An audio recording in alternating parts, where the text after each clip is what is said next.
After 2 days, when it was time for you to hand your baby over, what was that like for you?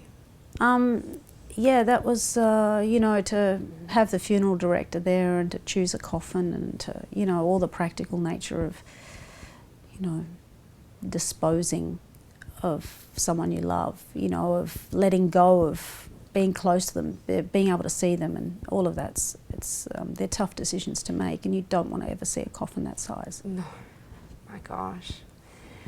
And so then, you know, you go home with this...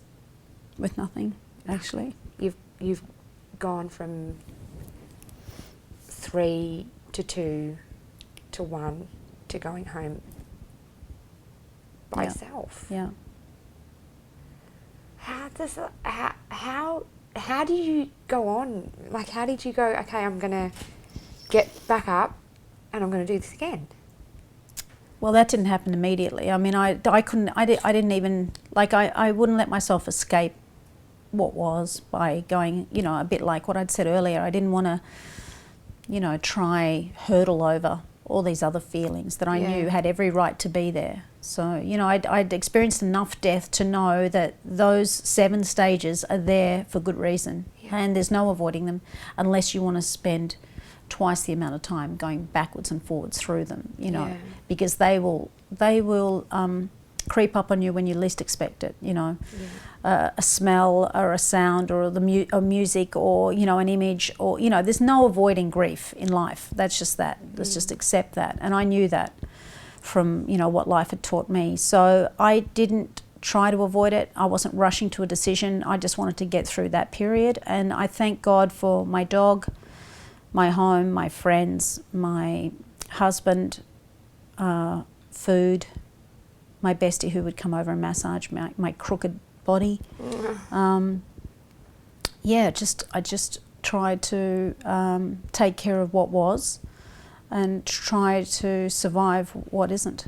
Yeah, right. And then, you know, I went back and had a couple of more sessions with VJ, and he wanted to make sure everything was right. So then, you know, and then I had this whole other complication on the night of the birth, with the placenta had adhered itself so severely that I had to be operated on, and it was a bit touch and go at that point too, as if there wasn't enough. Oh, but my I'd lost so much blood in trying to remove this placenta, which should, I suppose, in an environment where there is amniotic fluid, would yield to being removed a lot easier. But I suppose, I don't know, I'm not a doctor, even though I'm sort of close to qualifying after my experiences. But yeah, it was severely adhered.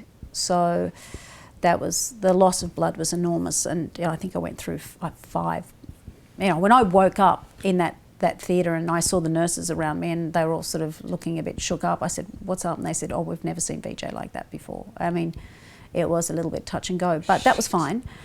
So I had to physically recover. All level of recovery had to really kick in, and I took my time, and I wrote. That's when I started writing even more so. I wrote throughout the whole pregnancy, but I kept writing.